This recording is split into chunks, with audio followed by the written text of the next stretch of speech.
आज हम पढ़ने लगे हैं प्रॉब्लम ऑन सप्लीमेंट्री यूनिट स्टीरेडियन।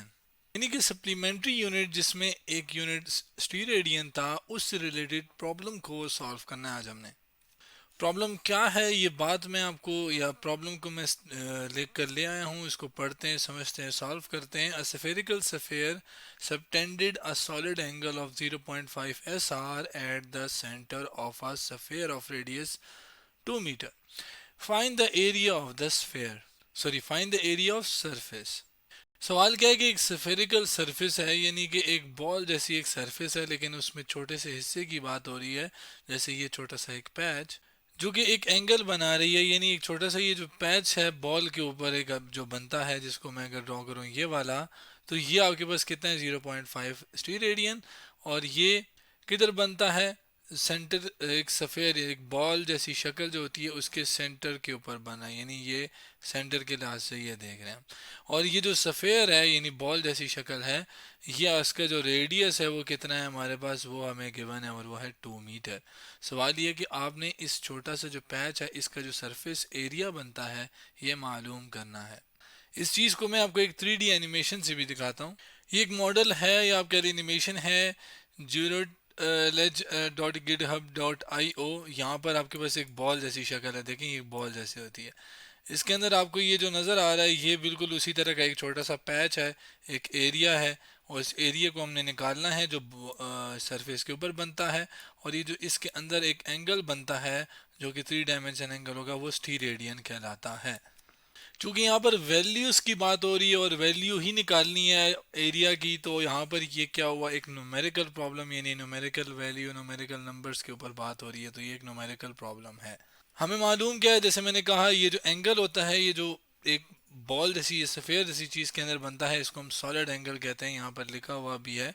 और ये सॉलिड एंगल जो है ये हमारे पास कितना है 0.5 SR।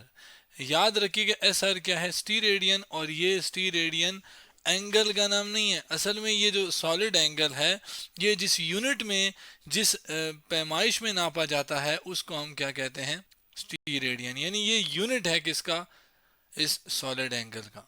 या आप कह रहे हैं सॉलिड एंगल जिस चीज़ में नापा जाता है वो स्टीरेडियन है।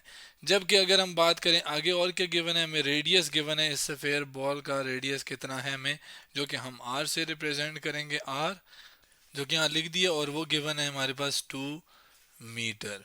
जबकि जो ऊपर एक कैप सी बन जाती है, जैसे फुटबॉल के ऊपर जो छोटे छोटे पैचेस होते हैं उस तरह का ही है। और ये इसको हम क्या कह रहे हैं, इस एरिया ऑफ द सरफेस या एरिया ऑफ कैप भी कह सकता हूँ, इसको कैपिटल ए से रिप्रेजेंट करते हैं। ये कितना है ये हमने मालूम करना है। देखें वैसे तो हमने जो पढ़ा है सप्लीमेंट्री यूनिट स्टेरेडियन के अंदर, हमने ये पढ़ा है कि अगर सॉलिड एंगल मालूम करना हो तो हम एरिया और रेडियस का इस्तेमाल करके कर सकते हैं। लेकिन अब चूंकि हमें सॉलिड एंगल मालूम है, रेडियस पता है, एरिया निकालना है, तो उसी फार्मूले का क्यों ना इस्तेमाल हम करें। नेक्स्ट स्लाइड पे मैं आता हूँ और यही बात मैं सोल्यूशन में लेकर आता हूँ कि देखें सॉलिड एंगल निकालने का तरीका हमने सीखा था कि सॉलिड एंगल बराबर होता है surface area of the spherical cap. यानी ये जो सरफेस एरिया होता है स्फेरिकल, ये जो इसके ऊपर ये एरिया होता है, ये अगर हम इसको रेडियस के स्क्वायर से डिवाइड कर दें, यानी ये जो रेडियस होता है सफ़ेयर का, ये जो आर होता है जिसको हमें मालूम भी हमारे केस में, इसका स्क्वायर लें तो उससे डिवाइड करें तो हमारे पास सॉलिड एंगल आ जाता है। कौन सा एंगल बोला, ये वाला जो ये है हमारे पास। जबकि इसके लिए ज़ाहिर है हमें एरिया का मालूम होना चाहिए। अब हमें इन तीन दो चीज़ें पता हो तो तीसरी हम निकाल सकते हैं, लेकिन हमारे केस में हमारे प्रॉब्लम के अंदर हमें सॉलिड एंगल पता है, रेडियस पता है, हमने ये वाली चीज़ जो है ये निकालनी है।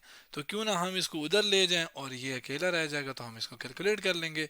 तो ये आपके पास ईजी है, इस नीचे डिवीजन में उधर जाके मल्टीप्लाई होगा, जबकि ये जो ऊपर सरफेस एरिया है इसको मैं पहले लिख लेता हूँ, इक्वल टू सॉलिड एंगल है जिसको मैं चाहे पूरा सॉलिड एंगल लिख लेता हूँ, ये आपके पास सॉलिड और ये एंगल, और आपके पास इसको मैं मल्टीप्लाई करता हूँ स्क्वायर ऑफ रेडियस यानी आर, जिसका मैंने स्क्वायर लेना है ये।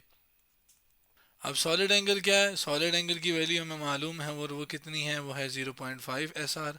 तो ये 0.5 एस आर हो गई। और जबकि आपके पास रेडियस क्या है, रेडियस हमें मालूम है वो है 2m, यानी 2 मीटर है, तो यहाँ पर आ जाएगा 2 का स्क्वायर। जबकि आपके पास ये 2 का स्क्वायर होता है 4, और 4 5 से मल्टी 0.5 से मल्टीप्लाई होगा तो क्या आएगा कैलकुलेटर पे चेक कर लेते हैं। 2 का स्क्वायर होता है 4, 4 मल्टीप्लाई बाय 0.5, आंसर आता है 2।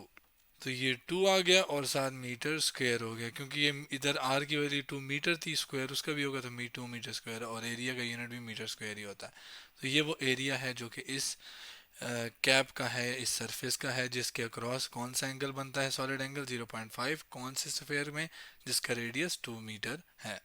तो हमने इसी फार्मूले का, इसी कॉन्सेप्ट का इस्तेमाल करके एक छोटे सा, एक खूबसूरत सा एक प्रॉब्लम सॉल्व किया।